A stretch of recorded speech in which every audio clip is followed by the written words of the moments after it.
Hello, Twitch. Let me come join you here. Uh-oh, there we go. Don't mind me, I'm just getting the comments up so I can view them properly.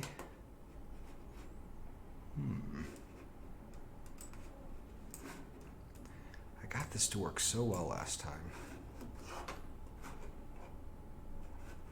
Here we go. It's empty in the chat. Let's see. Ah, there we go. Hello! All right, let me do this in a way that's going to let me read your guys' comments while I show you the game. Awesome. Okay, if this works, I will be the happiest kid. And then... Awesome. All right, cool. Sorry about that little camera problem. All right. Okay, let me get all settled in here. We'll let folks populate. Oh, hey, Patrick.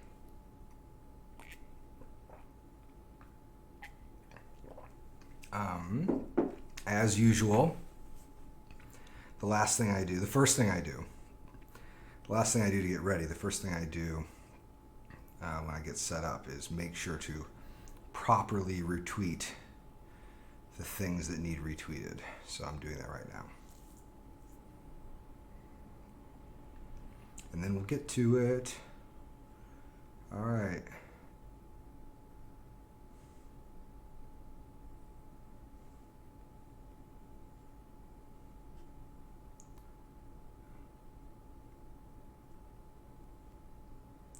And once I have this, we'll actually get going here. Oh yeah, look at all those folks coming on in. All right, well, hopefully I didn't spell anything wrong. I didn't include the hashtag, but whatever. I hope everybody can hear me all right. My levels look fine on my end. So one of the things I love about the stream, I just saw that comment in chat, that like for some folks, and there's nothing wrong with this, is actually how I'd use Kickstarter. You might not have followed along for our big journey that this Kickstarter has gone on. And then here it is, as if nothing happened, as if it were just a seamless thing. But for those of you who have been part of the testing Discord or the Woodland Warriors or followed us on Twitter, you know that like this is our pandemic baby. This is the big journey we've all been on together.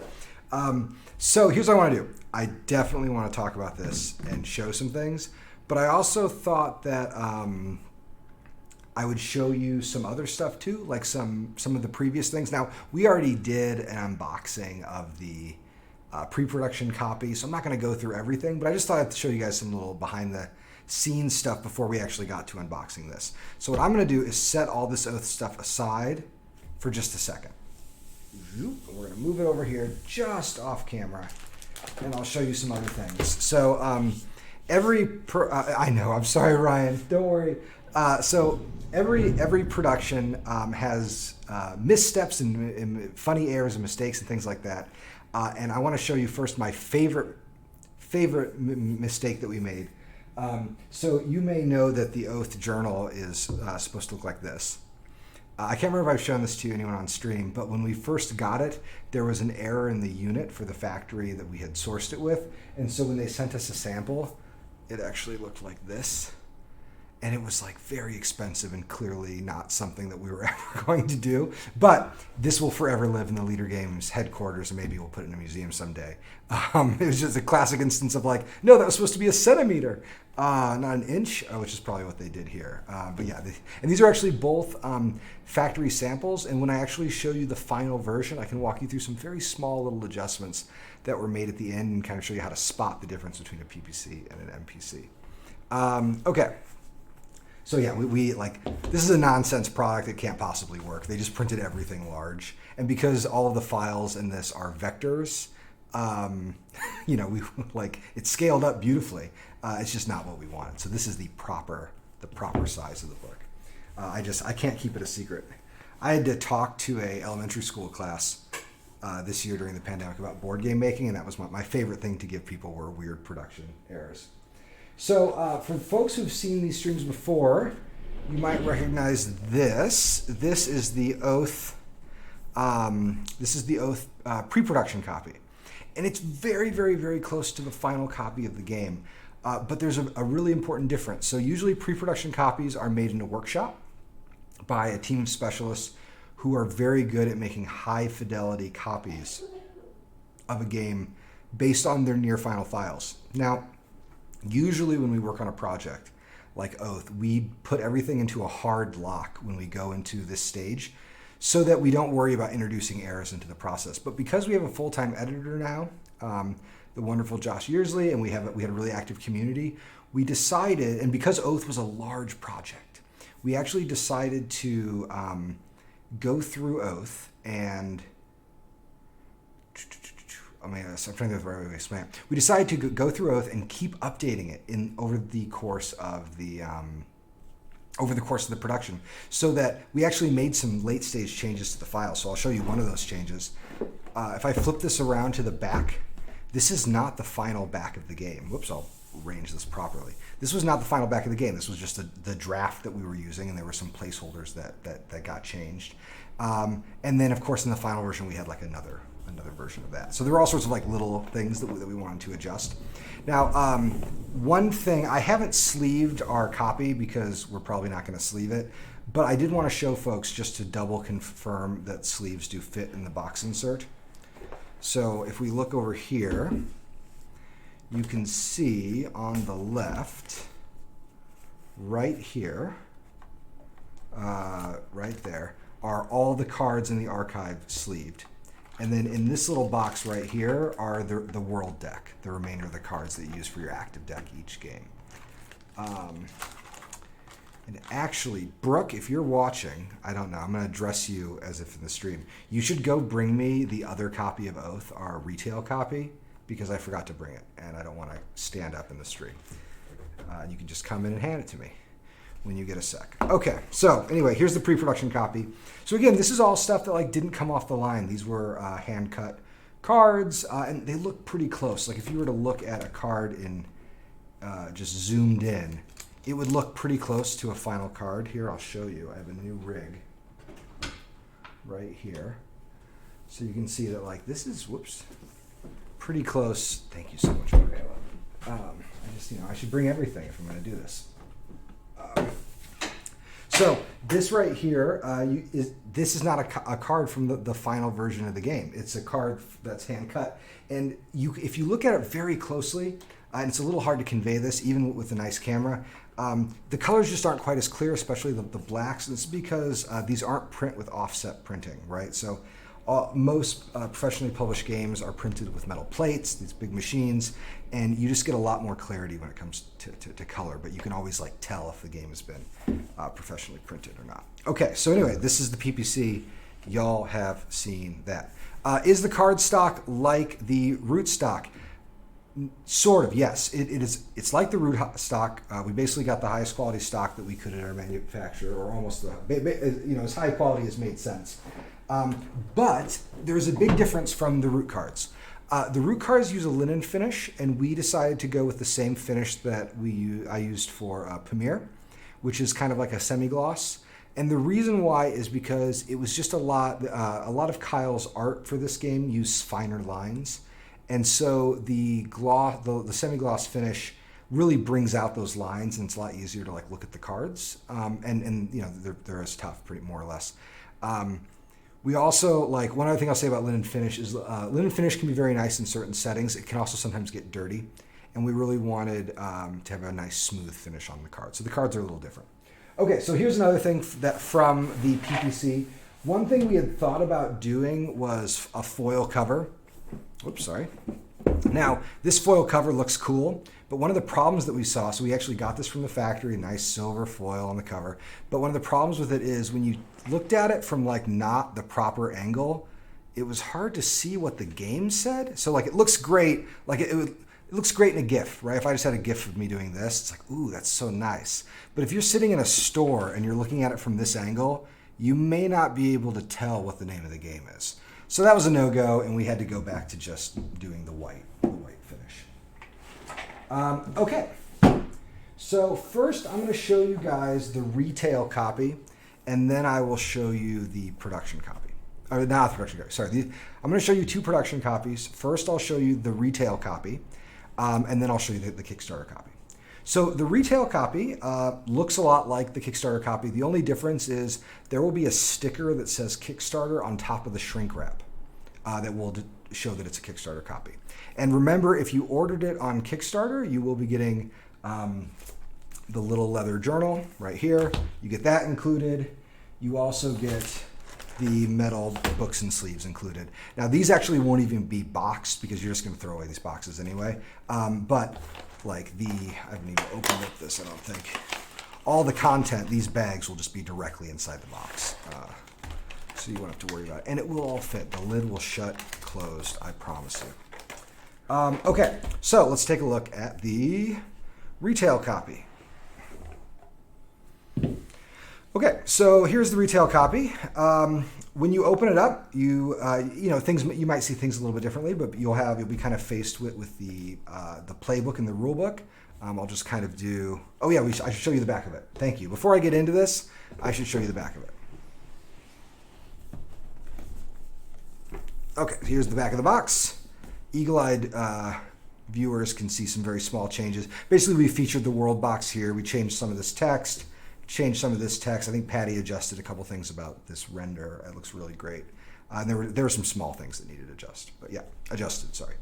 All right, now let's talk through. The box is designed to be stored pretty much every direction. I would recommend not storing it upside down on its side because of the way the weight's distributed, but like you can store it like this. That's fine. There you go. Whoops, it's upside down. Oath.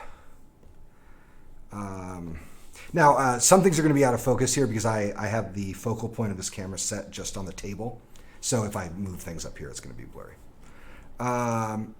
Oh yeah, there are some hidden art. There's a few art pieces in this game that got cut from the card list, but we put them in anywhere, so you can see if you can track them down.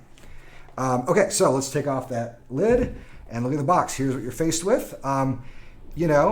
Everyone can do their own thing, of course, but we really do recommend starting with the playbook, which does say read me first on it. And one thing about this playbook is it will first tell you what's in the box, and then it will, I love this component spread because there just aren't that many different types of components in the game. There are a lot of components, but they're of a pretty low number of types. So this is a very slow walk tour through what's in the box. Then you get this page, which asks you if you're learning Oath to teach it later or if you want to teach it right now. And it will tell you how to prepare the game.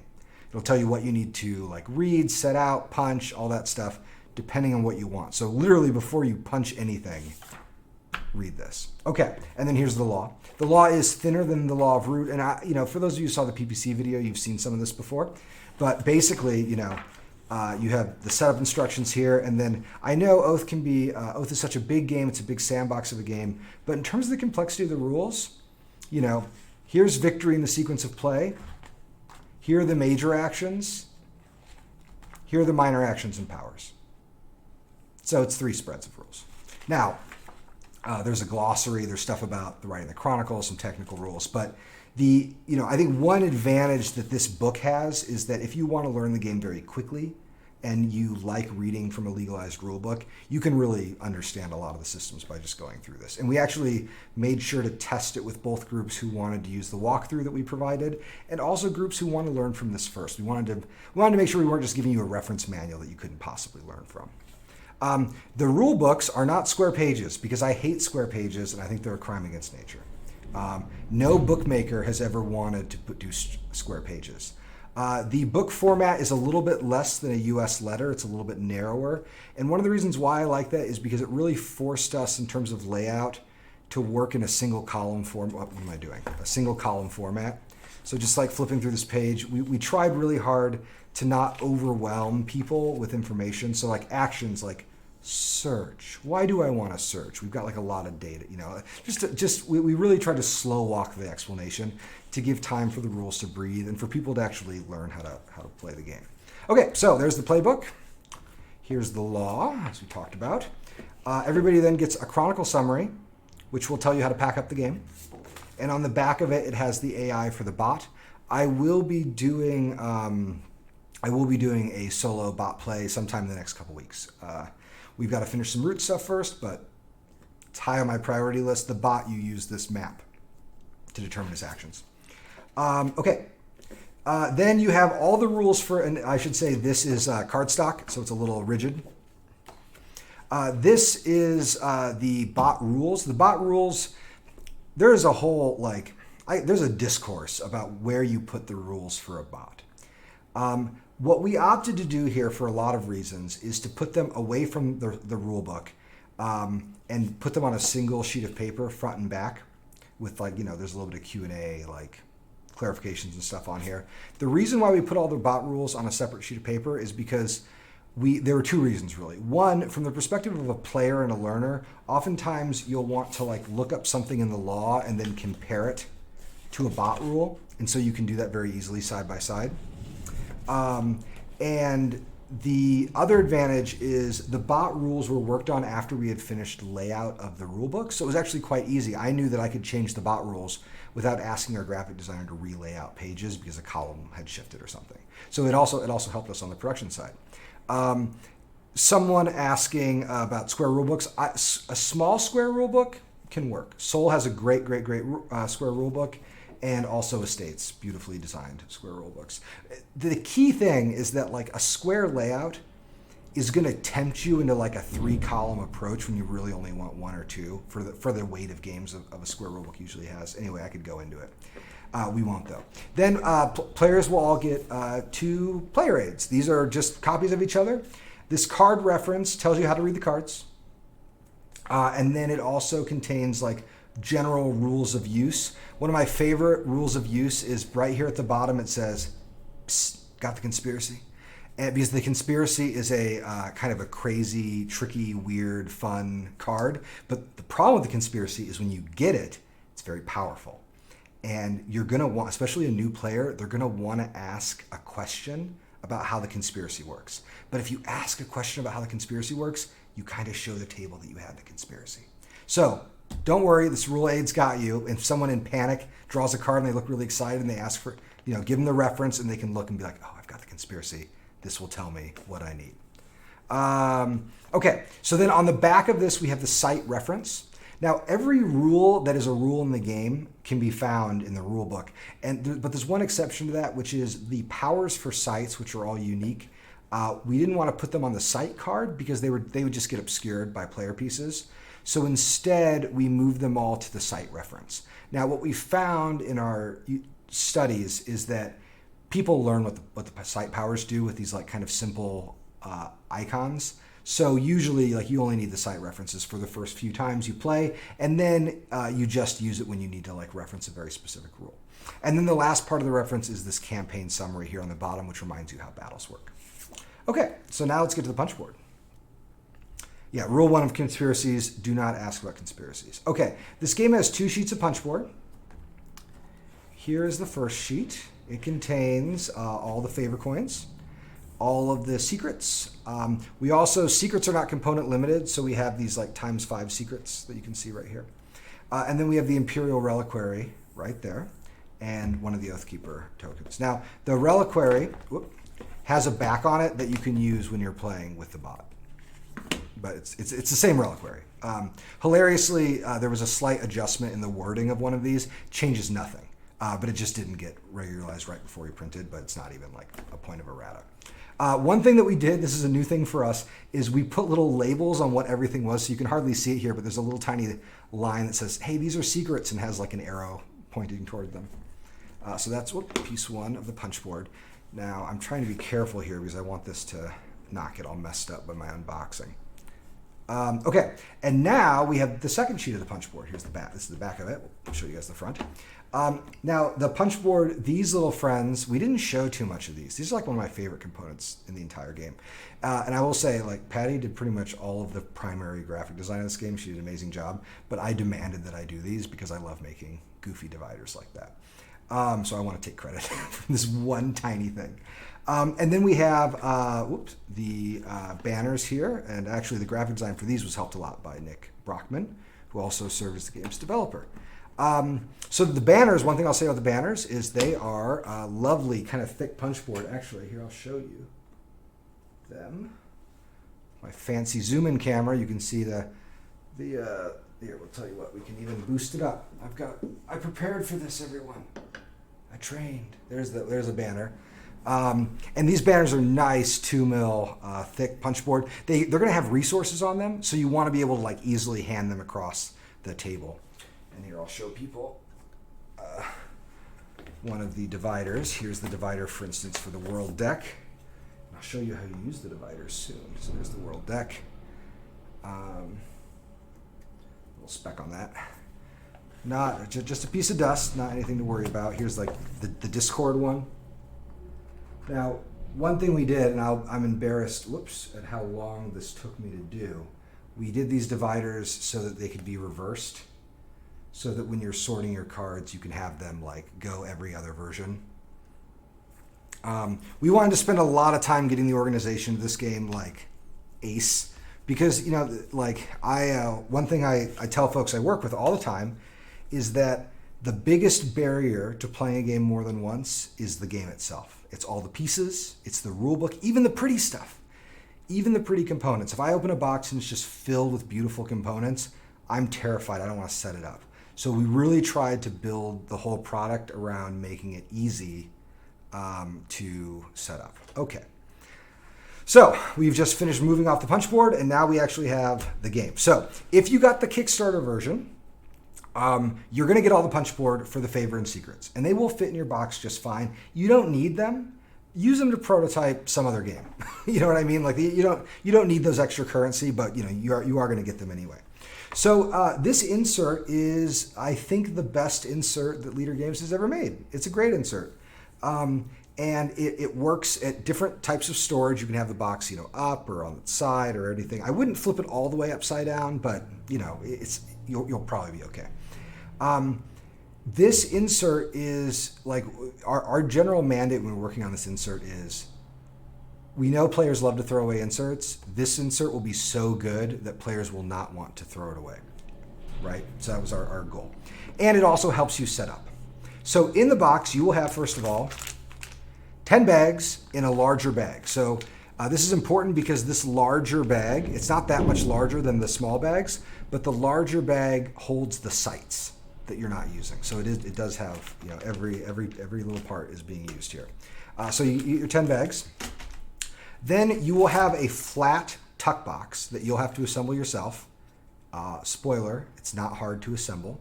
We just didn't want, all you have to do is I can assemble it right now. I won't because we have to ship this copy later. But the reason why we didn't assemble this for you is because one, it's needlessly expensive. And two, it would just get crushed in transit. So it's not going to get crushed if you store your game well. Don't worry about that. But because everything is loose right now, we just flat packed it. This box, this world box, is the thing that you will use to hold all of the data about your world from one game to the next. Okay. So then we have this stack of player boards. Now the player boards have to go here. I don't know if you can see it very well on the camera, but there's a dip in the insert right here and a dip right here that like slot these player boards in. So they're stuck up there and they keep all this stuff down and they keep the mat in and they have a job. So the player board, for people who know the game, every player board has an exile side and a citizen side. And what I'll do now is kind of take you through these. So here's the exile side of this boy, and here's the citizen side.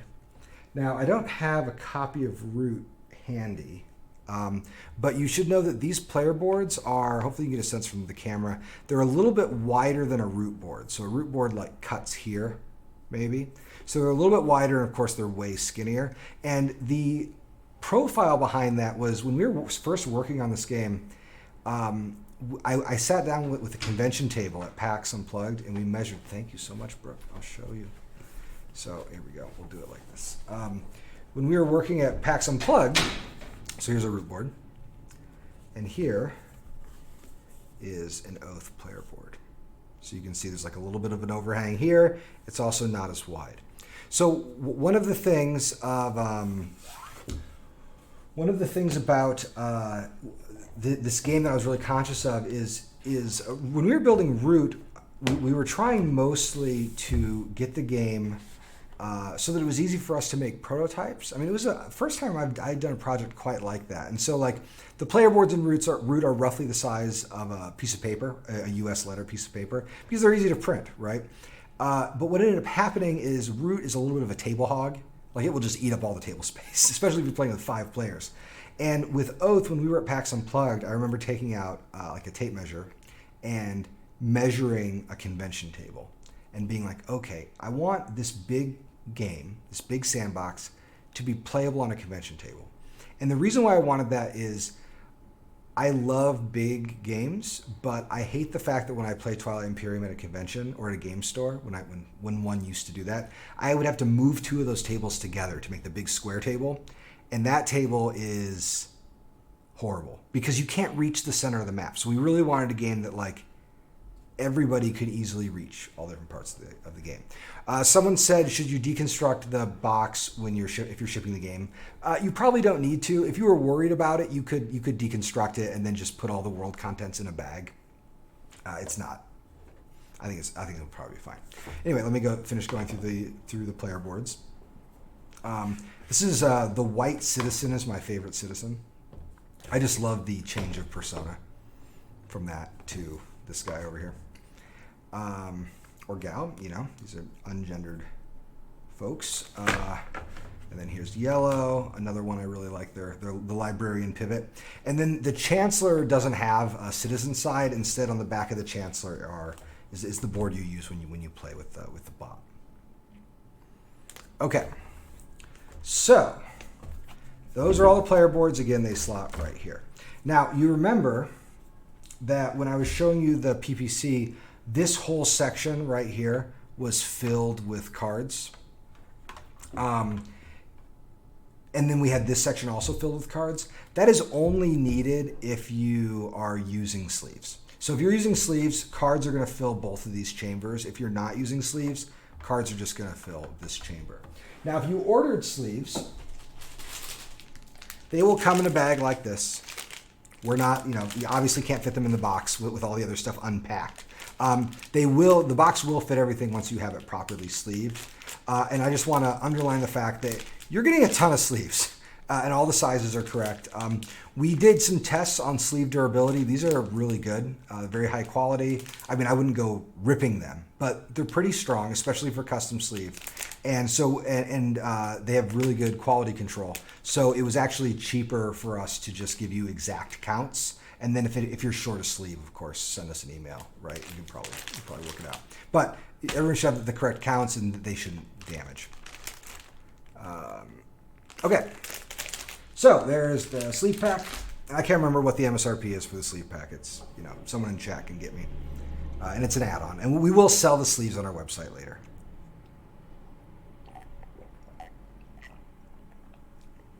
And it's a lot, I should say. Let's see.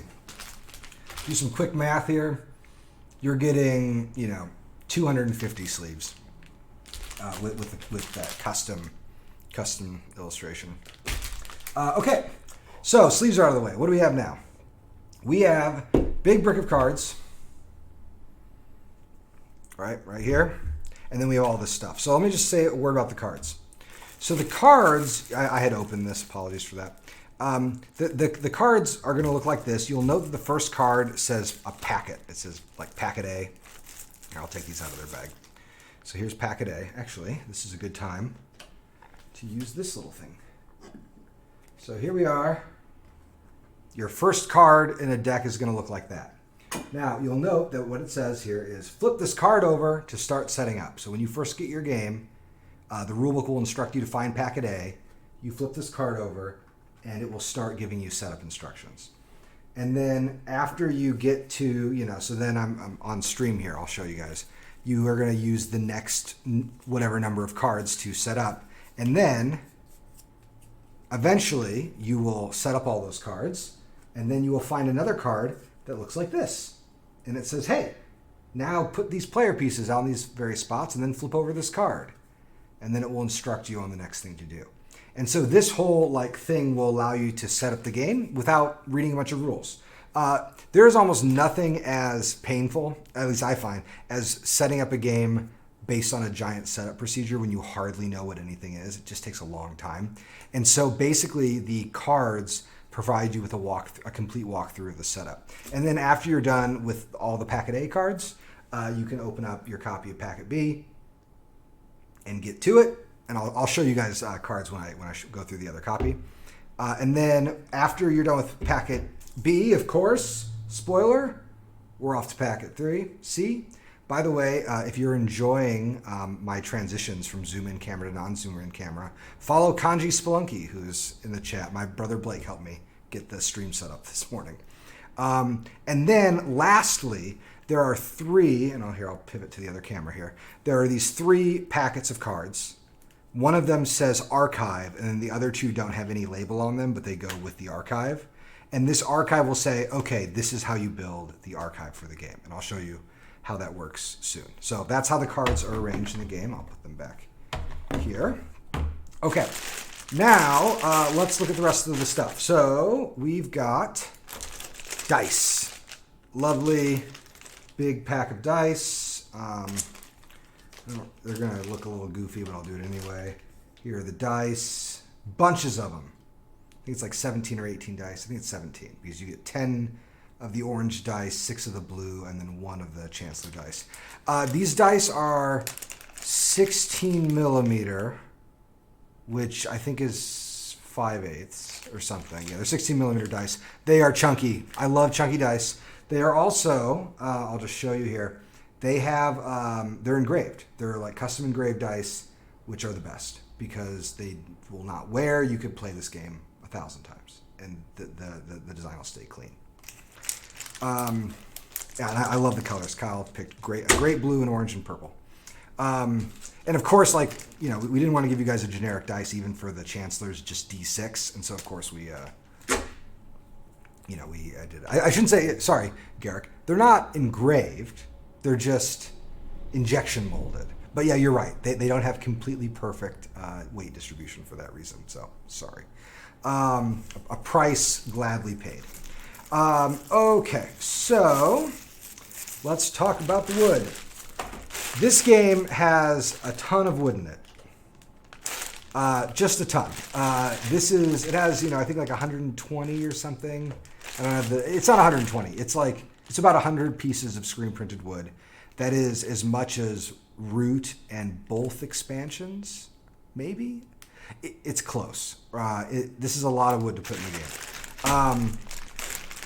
And, it's funny, you guys have, you've all seen pictures probably of us playing in the studio and everything, but those are just pieces made in the shop, and there's just like no substitute for the clarity of like the professionally printed wood. So I'll put a few of these friends out here for you all. My favorite, my favorite meeple is still the blue guy. I love the blue meeple. So they are only single side. They're only printed on one side. There is a very big reason for this, and that reason is cost. Printing screen printing wood almost doubles the price of the wood, and putting it on both sides almost triples it. So we don't do it. It'd be a waste of money. If you want to see a meeple with 2 sides, you can like play on TTS or something. There you go. There's our little our family. These are a lot larger than Root size meeples. So for instance, let me see there. Yeah. You know what? Stay right there. Back. It so happens that I'm in a room that has a Vagabond pack. And so what I'm going to do... He is wearing pants. It's true. Baby cat. Thank you. Sure. Oh, you were on it. Yeah, I was on it. Okay, so here's a little Root cat. Boop. So you can get just a sense of scale.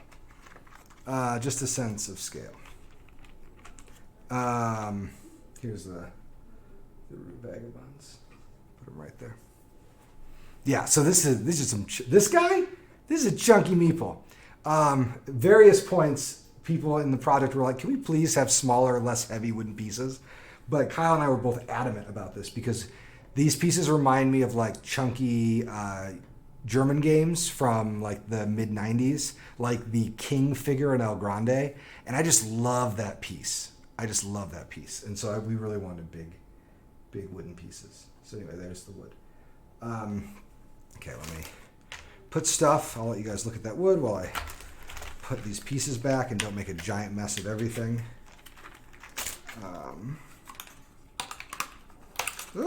Vagabond pack. Well, I'll fix that later. And then here's the kit. Great.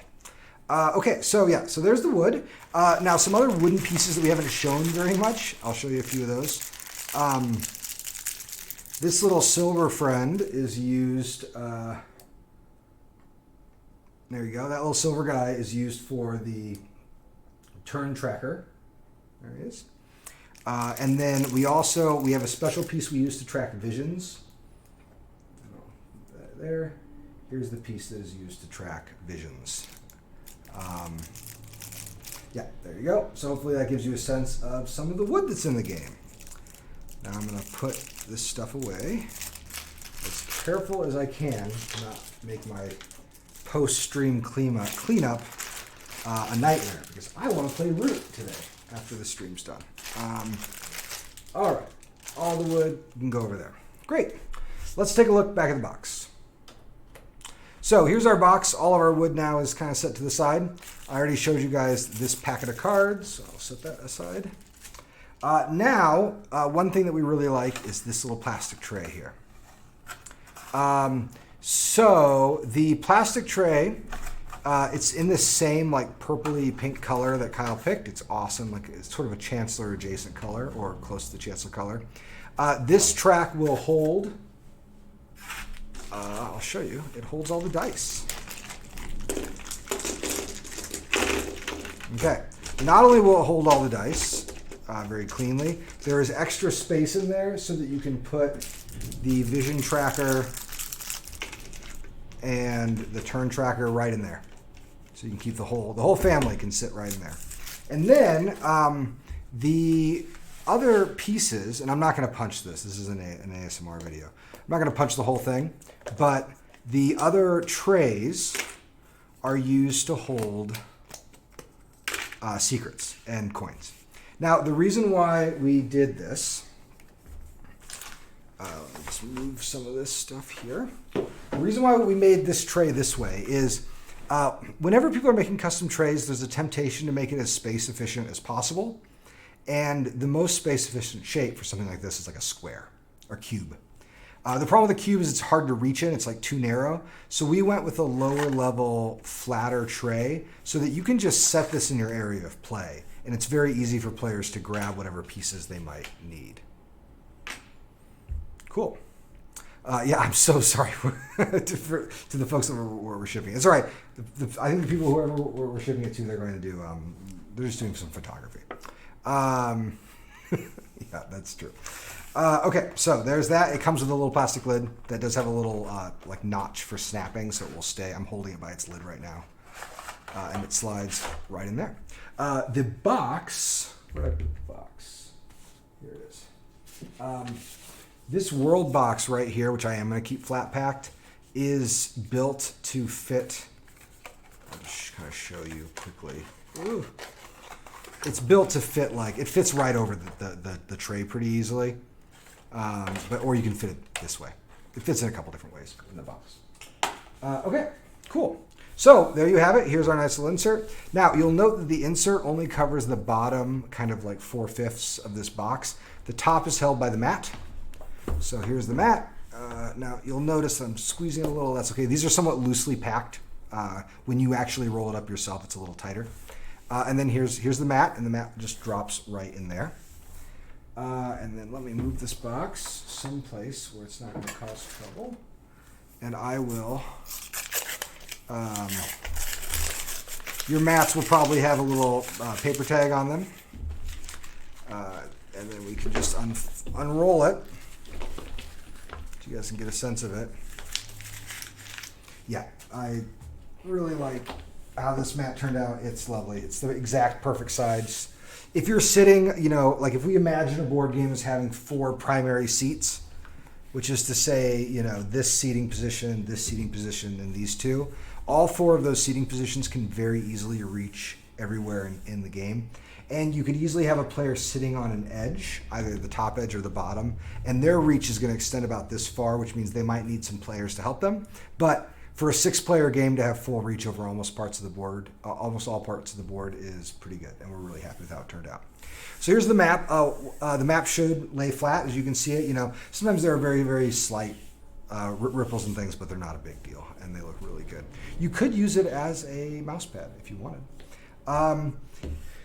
I will show you where did I put this stuff so we can just see some pieces in context. So the vision piece, for instance, goes right on this track, and we'll slide across like that. Someone asked why the turn marker was so plain, and it's because we just wanted it plain. I liked, this is a very busy board, and I wanted at least one piece to have a simple appearance, and also it's going in a wedge. And so having a circle shape felt very natural. It progresses like this. There you go. Okay. Excellent. Now let's stick it back in the box. And I'll show you guys the working copy that we're actually going to be playing games with and things like that. So you can do the board either way. I'll probably roll it this way. It shouldn't matter. I mean, one of the nice things about neoprene is you can wash it. It's not, there are lots of different ways to do neoprene, right? You can wash it, it's waterproof, all that kind of stuff. I'm probably going to roll this really badly, and I apologize to everyone, and it's not going to fit in the box or whatever. No, it'll fit just fine, don't worry. It'll fit just fine, but it is a little weird to roll a neoprene mat sitting down, and I'm rolling it a little cattywampus. There we go. There's the mat. So you get your mat, and then grab the box like this, and you just drop that boy right in there. Oh, see, this is what I thought was going to happen. I did it to myself. Boop. Fits beautifully. Yeah, that's it. And then this is like a nice flush right here, so you can just set stuff right on top of it. Yeah, there it is. Fits just fine. This was not a terribly tight wrap either, so I don't know. You're good. Okay, so there it is. That's the PPC of the retail copy. Now let me show you the Kickstarter copy. Now the Kickstarter copy, again, it will have a sticker on it that will be on the shrink wrap. So it'll, obviously we're not going to put a sticker on this beautiful box. That'd be insane.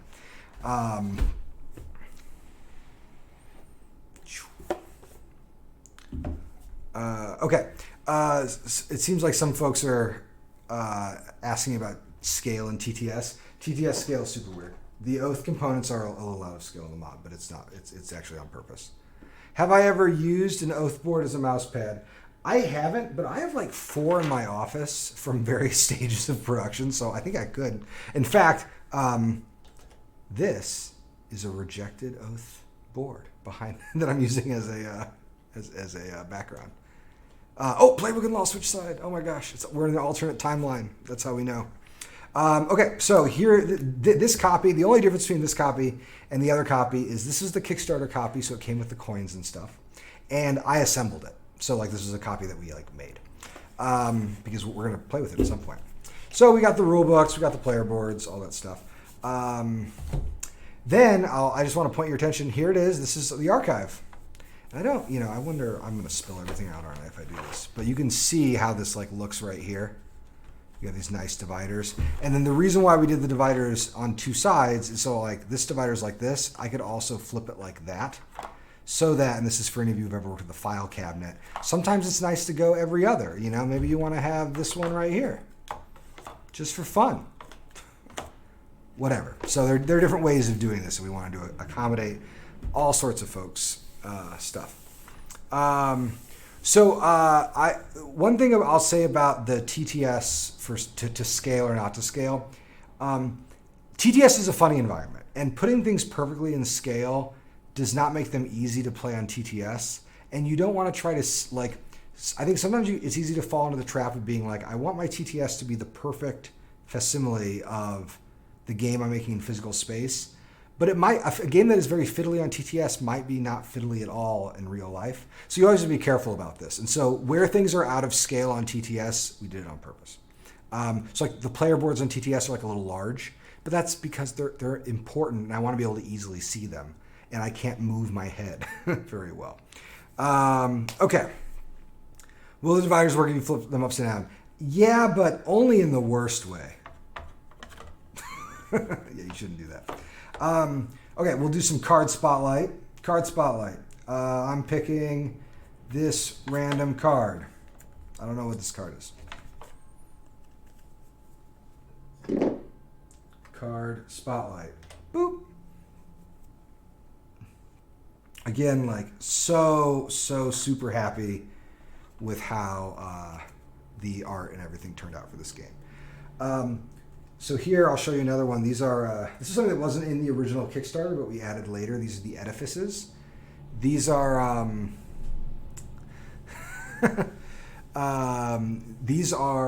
edifices, which are buildings that last a long time in Oath, and then all of them, when they get ruined, instead of going out of the game, they first fall into their ruined side. So there's the ruined temple on the other side. Slide the card up slightly. Well, so the problem is it's in a little card holder. So if I slide it up any farther, it will fall out of my holder. So if you would like to see the cards, I'm sure somebody in the comments would be kind to link Syria's Oath card database, and you can look at all of them.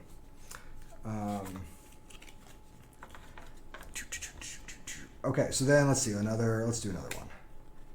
Oh, here's a good one. This is a card that people scream about when it gets used right. Hearts and Minds. The insta battle winner, but you got to be careful about it, and it can really mess up your game if you use it wrong. Let me actually here. I'm gonna curate this a little bit more. This is a card. This is one of my favorites. One of the last things that happened in development, the Deed Writer. One of the last things that yeah, I know the text is getting cut off, Patrick. It's these root card holders. The problem with these dang things is that if I move it up, it will fall back. So you can use the card database that was linked earlier and check it. So the Deed Writer is a genre of card that, well, the card holders work great for root because they don't have card text at the bottom. The Deed Writer is part of a genre of card that came really late in development, which is it unlocked new negotiation powers.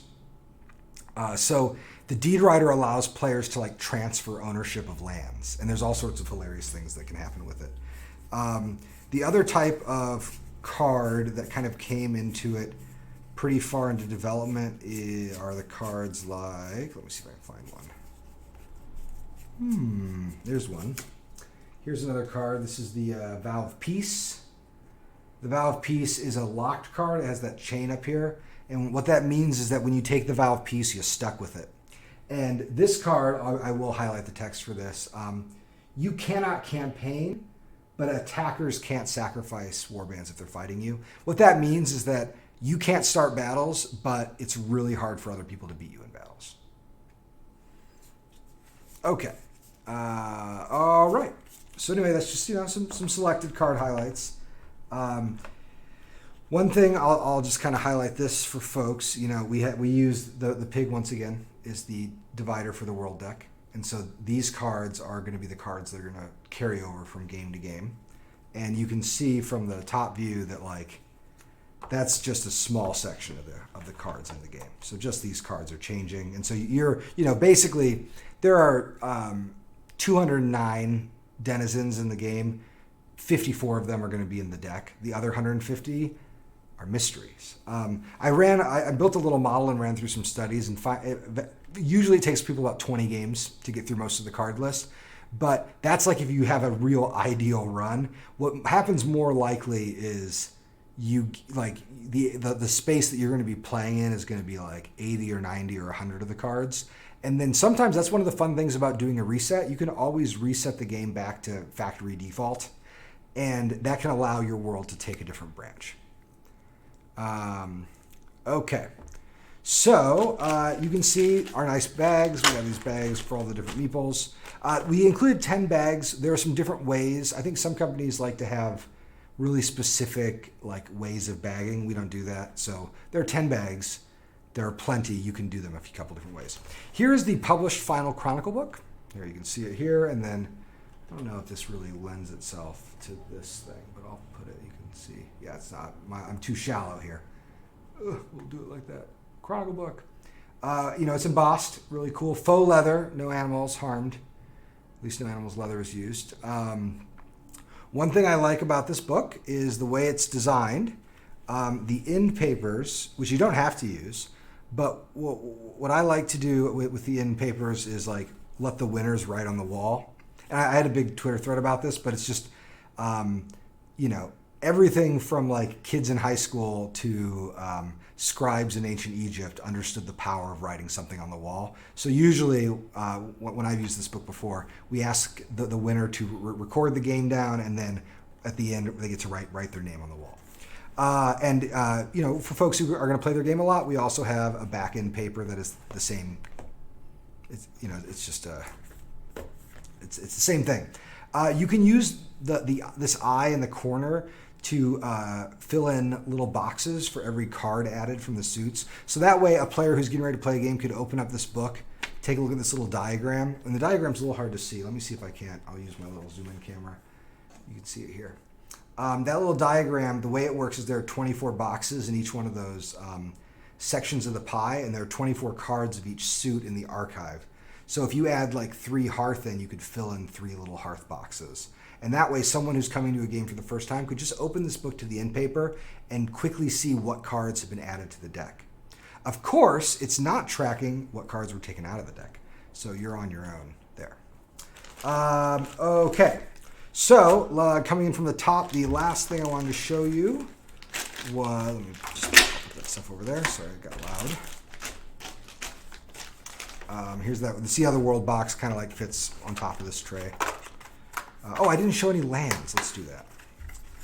So here's some of the land cards. I love the land art in this game. It's great. It's like most of the art is done in kind of like a root level of focus where it's like a scene with maybe one or a few actors in it. And then for the land cards, because the land cards are the board on which you play, the land cards have like a farther back zoom. I'll show folks. See, this is I didn't set this up to view land cards, so I'll just hold them in front of this. Here's the Deep Woods. And then another one of my favorites here, the Charming Valley. Echoes of the way the cover looks on it. Charming Valley is one of my favorite sites because it's a great site. Got three slots, so it's big, but it makes it more expensive to leave. And then here, the Narrow Pass, which is everyone's favorite and least favorite site, the Narrow Pass. Yeah, we just really liked this art, and so we wanted to, keep it free of text and things like that. So sometimes, like the illustrations are a little simpler, but they're simpler because you're going to put pieces on it. I mean, this is going to be flat with player pieces on it. Okay. And then lastly, going back here, so we have our little booklet. And then I just wanted people to see that the tray was designed to be used in either way. So you can use this tray with the punch board, or you can put the fancy pieces in it. And I'll just kind of show you here. I wonder how this will work. Let me zoom in. You can see the tray at work here. And I'll highlight something I really like. We try to give, I don't know, as you guys get a sense that we do a lot of thinking about how we want things to look. The coins often appear in the game in stacks, and so every coin has a little locking mechanism, which you can see, like that. Here, I'll face the camera. There's our friend the chicken. Kyle's idea. He can tell you why if he wants. And then the hands on the other side, and that groove. Kyle had this great idea where we needed to figure out how do you make it so the stack is easily countable. So poker chips have this problem all the time, where a poker chip, if it's one color, it's hard to know how many are in a stack because there's nothing dividing the lines. This is why poker chips often have edge marks on them. But Kyle had this brilliant idea of putting the stacking element a little inset. So do you see how like the stacking element isn't like a checker where it's on the very edge of the coin, it's a little bit in. And what that means is that it allows it to use the shadow. And the shadow creates a little divider between all the coins. They're great. Kyle works super hard about the super hard with the design of the coins, and we went through many iterations. I feel like I could run a whole stream where I just talk about all of the failed coins that are sitting in my office or in our PPC, our production cabinet. But I'm really happy with how they turned out. So, and then let's stack this up here. Here are the secrets. I love the secrets. I think more games should have small books. Now, one thing I'll say about the design of the secrets is, whoops, sorry, I'm doing a bad job of composing this. One thing I'll say about the secrets is that we wanted, so the secrets were an interesting token to design. So in general, this game doesn't really have any plastic outside of the dice. And that's because the way these materials wear and also the production options for them, and we also think that they lend themselves really well to Kyle's way of doing art. And I think, they create a whole picture. I think it works really well. And so for the secrets, I'm kind of crazy about resin. I love resin as a material to work with. And we experimented with the resin clearing markers. And everybody on staff really liked how the resin clearing markers turned out. And so we thought about doing resin for the books. Now, resin is a funny thing about the way they do the design of a resin. I can show you guys on the back. So you'll note the back of this resin book is just totally flat. It's a little rough even. There's like, you can see, if you're looking at it closely, you can see like, you can see like little streak marks on it. And that's because the way they do resin is it's like an ice cube tray where they lay them down and they like pour in the resin, right? And they fill it up and then they let it dry and then they sand off the bottom to flatten it, which means every resin sculpt has to have a single flat side that has no detail. So if you've played Pax Premier, you know that those tall blocks have a flat side on the bottom. And if you look very closely, you can see subtle irregularities. Actually, that's one of my favorite things about resin is that resin sometimes fills the mold in perfectly. So you get little organic, little flecks of resin that dry in a funny way or a little chip. I love that about resin because it really has an organic feel to it. So anyway, the way, like if we had to have one flat side, we had to pick which side was going to be flat. And I think Kyle very smartly, I can't remember who suggested this, but it was probably Kyle, said it should be the back because you really want, if you're doing a book, you really want the cover and the pages, that little detail right there. Like you want that. The back can just be flat. That's fine. And then we have a gold fill for it. Now, these are unstained blocks, and we basically, in terms of the budget of the game, had to pick between doing a stain or doing the gold fill. And we decided to do the gold fill because even though they would look lovely stained, staining these books is super easy. You can find lots of tutorials online, but filling in the gold would be really frustrating and hard. So we figured, let's use the factory to do the thing that's hard. And then if people want to stain their books, great. Cool. Let's see. Is there anything else that you all want to see in the chat? I feel like I've forgotten something.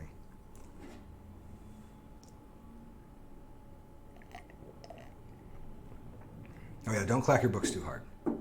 See actual golden chickens. We don't have any. Yeah, I think I've shown you pretty much everything. You know, we have like these little supremacy tokens which tell you what the current victory condition is. And then on the back, they tell you what the victory at end is. If you go to the 8th round, there's like a tiebreaker and all that information's on here. Yeah, I would say that like generally resin in board games, like it shouldn't chip.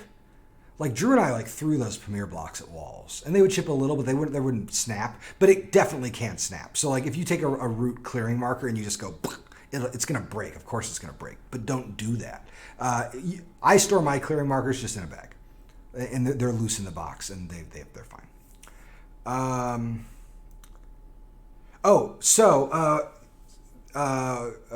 Kalteresh asks about the. Here, I'll switch cameras here. Asks about this section. This section is built so that I'll tilt it up so you can see it. With the divider, it is perfectly flush, so there it does not stick up. Are there instructions for putting everything away? No. Great question. Here's why we didn't do instructions for it. The way this tray is designed is we have this big center box right here. And you can put things back kind of however you want. And especially if you don't sleeve, there's kind of a lot of different ways to put it all back. And so we just like leave it up to you. If you want to, pack everything up very neatly, if you want to 3D print very small faction boxes, like that's fine. You can go wild. But basically everything is like very self-evident. And so like we also didn't include an instruction for how to fold this tuck box. If anybody has trouble with it, I'll make a video, but it's pretty self-explanatory. Someone asks about the chances of a RPG in the Root world. It's not something we're working on right now, but I don't know. I didn't think there was going to be a Root RPG, and there definitely is now, so don't ask me. I actually do find that like Oath, in testing, groups that run RPGs really like Oath because it has this like campaign style to it. So I don't know, maybe there'll be some natural crossover there. Okay. All right, well, I think, let's see, what time is it? It's about 3. All right, well, I'm going to give just a couple minutes to ask any last questions. Oh, someone wants to see the relics. Good idea. Where did I put them? Here they are. Okay, we're going to do it like this. Like that. All right, let's get you some relics. So here's one of the most important relics of the game. Grand Scepter is right there. And then I really like the relics. The relics were, they're late. They were a late game add to the design. I don't think they really came about till March or April, and I can't imagine the game without them. They add such an interesting sauce to it. The relics exist in large part because I was playing a lot of Caves of Cud and a lot of Spelunky and thinking about how item design works in those games. Again, if you want to see what the cards do, you can go to the Oath card database. It will tell you all about it. And if you're wondering where the pig is a relic. The pig is something that players can take from each other and kick around like a football.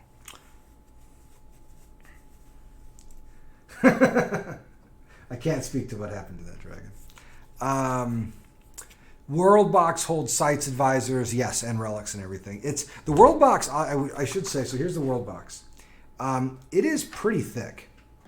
It's actually probably thicker than it needs to be. So it is built to. We calibrated the size based on what if the Oath board was completely full and all the cards were sleeved and there was something where absolutely anything could be, and then we even added a little bit of extra space, just in case.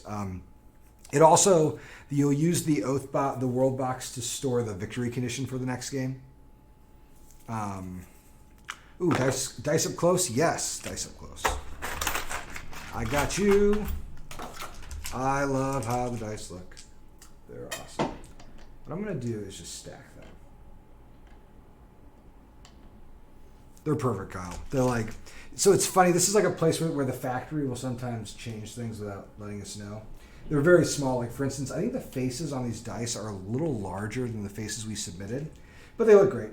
And usually it's because they just want to maximize the space. I mean, I don't know how an injection mold works really.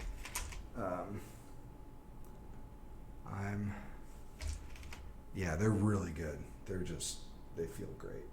I can't emphasize. I cannot overstate how happy I am with the production of the game. Like it. We always talk about when we're working on these games how we think of things like holistically and from the ground up, and we try to like make sure everyone is listened to and do things that are going to help the player. Like really, as a company, I think that we tend to be very, very play focused in our design ethic. We want to make games like that are a joy to play and that are a joy for players to keep playing, and really engage every part of that. And I think this whole production is so geared around making the whole experience pleasurable and interesting and like something you want to keep going back to. So I'm super happy. Okay, I don't think I see any questions. Let me briefly scroll up through inside of the lid, close up if you have time, please. Yes, I will do that for you in just a second. Back, haven't been following super closely. The rule books you uploaded last month, the current versions. Yes, everything on our website is current. So, yeah, everything on our website is super current. If you go to leadergames/oath, I think it will take you there. You can see a number of resources. There are also links to like various card databases and things. And as we get closer to March and April, which is like when the game will be shipping, we will have even more like fun tools. And if you'd like to play Oath right now, you can go join the Woodland Warriors Discord. It's wonderful, and there are tons of Oath players. You could play Oath tonight if you wanted. I want to just emphasize something that SciTech Broker just said, which is super props to the staff at Panda Manufacturing 2. They did a great job with a very challenging project, and we're really happy with how it all turned out. Here's the inside of the box. It is a detail from the map. I will change cameras so you can actually see it. It's kind of hard to see, actually, but it's just a little faded detail. We didn't do inner printing on the bottom of the box because the insert takes it up and it didn't make any sense to waste the paper. Some really good questions here that I want to get to. So someone said about talking about games and dissatisfaction with types of games as a fuel of design. I'm not going to go into that, but what I will say is like I wrote a lot about about legacy games, especially in the early designer diaries for Oath, and you can find those on Board Game Geek. I'll also be posting them somewhere else in the future. But yeah, there are lots of things that led to this, and I'm not going to derail the conversation. But you can totally find that writing if you're interested. Okay, so someone asks about how hard is this game to play upside down? Great question. So what I would suggest is first, when you're learning the game, usually do an arrangement where you have the table here and then have a seat here, here, and here and here. So that everybody is either looking at the text straight on or has it slightly rotated. Now, what we found in practice is that players internalize what the cards do very, very, very well. All the cards in this game have really different illustrations. They have different compositions and different, they rely on different parts of this game's central palette. And what ends up happening is players pretty easily internalize what all the cards do. This is added by the fact that when you play a game of Oath, you're using a 54 card deck. You're likely only going to see about 20 of those cards that you're actually going to hold. And usually when you hold them up to your face like this. You're like, oh, I have my 3 cards. I'm going to choose this one that I want to put into play. Now, what that means is that oftentimes your introduction to the card as a player is a very intimate introduction. It's like you are looking at this card and evaluating it. And then you're adding it to the game space. Now, when you play a game of Oath, when you play several games of Oath, you're using maybe, there's the deck of 54 cards, you're using a subset of maybe 20. And then in the next game, the turnover is only 6 out, 6 in. So there's only potentially 6 new cards in the mix each game, which means you see the same sort of cards over and over and over again, which means you develop a relationship with those cards. And so if any of you have played a CCG before, you know that when you look at a Magic card, you're like, I know everything. I have a history with that card, right? If you see like the Lightning card or something. I played Magic like 20 years ago, so all my references are dated.